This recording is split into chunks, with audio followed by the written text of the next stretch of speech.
Morning, guys. Mark Ferrasci, Protect Dog Training. Rayo, the about 10-month-old, 10 and a half, somewhere in there. Bully, big, beautiful, big boy. His dog owner is one of the top breeders of the bully breed up here in the high desert area. Very well known. I won't say it yet, but we will be announcing who this is and who owns Rayo as Rayo gets better and better trained, does a better job. And right now we are trying to balance out a left-hand turn. Now, what I did with Rayo yesterday, the owner was here, and I was trying to demo to him some aversion in regards to standard old avoidance and escape training. Nope. And the thing is, you see me using a lot of food, a lot of play, a lot of motivation, but I also mix in avoidance and escape when it's needed. And that comes back from old school I used to do all the time. And with a big old dog like this, it's a lot faster, a lot more direct in your work. Nope. Down. Good. Good. So let's work him a little bit. Rayo, sit.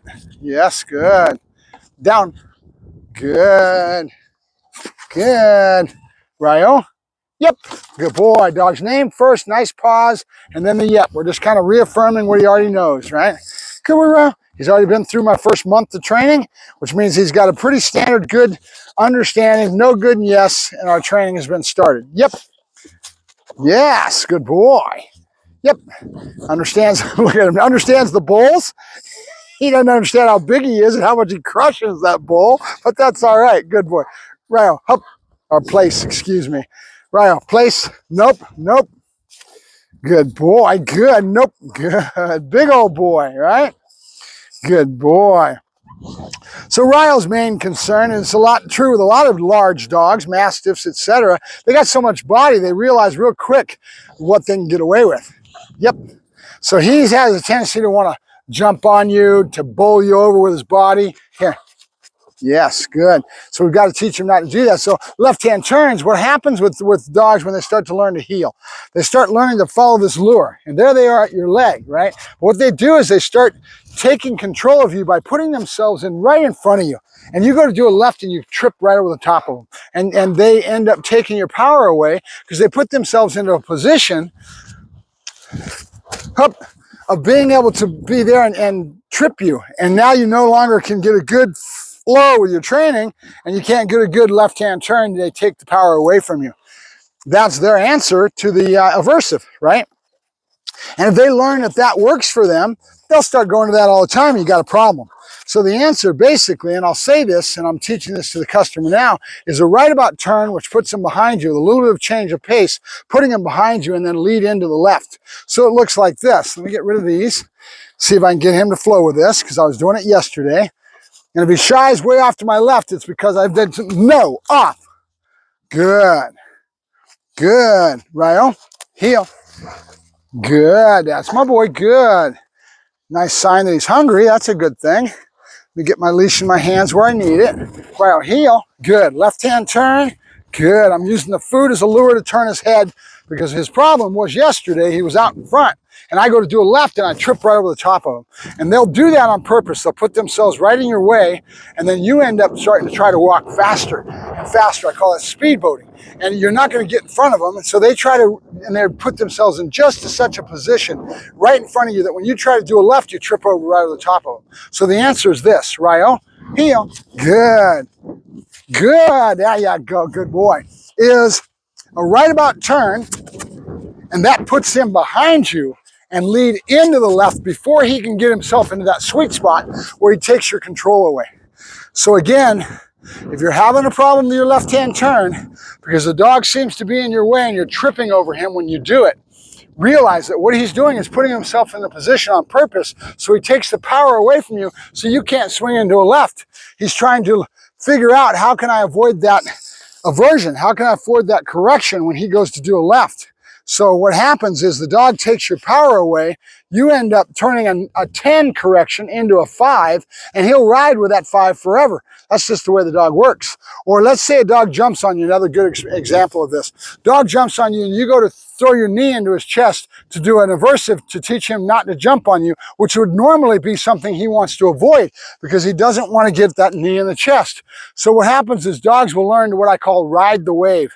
They'll pull themselves up and they'll jump on you and they'll hit your knee as you're bringing it up, and they'll just ride that knee. And they'll take that 10 correction that makes something that they want to avoid and not be a part of, and they will turn that into a 5. Well, unfortunately, dogs being what dogs do, he'll ride that 5. No. Good. Forever. Right? Good. So you have to figure out something that makes him want to avoid that. Now, when I talk about this, when I talk about avoidance and escape training, it's only one thing in my tool bag, guys. I have 1,000 million things. I got food, I got toys, I got all kinds of things to motivate the dog.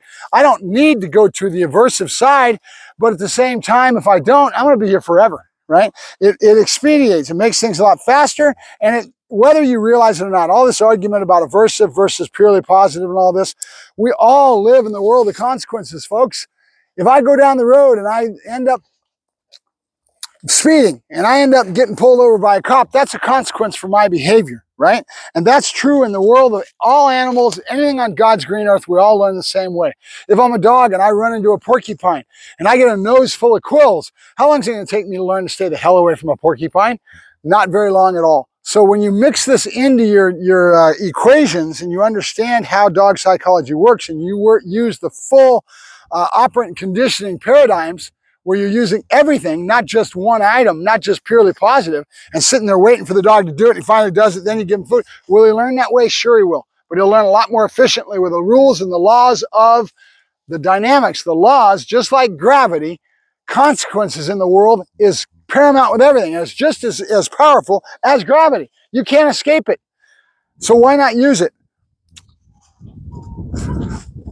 Rayo, with me. Good boy, good. Yes. Okay, so let's get him back in a heel, using food and using my lure. Rayo, heel.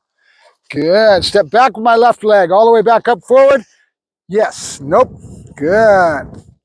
Rayo, heel, right away into my lefts because he's already had some aversion yesterday that he was trying to avoid. And what it caused was he started going way off to my left, shying away from the left-hand turn. Well, you got to balance it. Now you start doing right-hand turns, suck him back into the leg, and then show him how to win. That's the most important thing when you're doing any type of a corrective type of aversions, is you got to show the dog how to win. If you do a left and he's in your way and you give him a good correction, he shies away out the other way, start doing right-hand turns and figure out how to do a left that's not going to be, you're actually, watch this. Watch, I'm showing him my leg. See what I'm showing him? I'm showing him how to avoid, good boy, good, and I'm right away giving him the food. Right? So timing is everything. Nope. Good. Stay. Rayo. Yep. Good boy. Good. Yay. Good boy. All right. You go freehand. Yep. Hup, hup.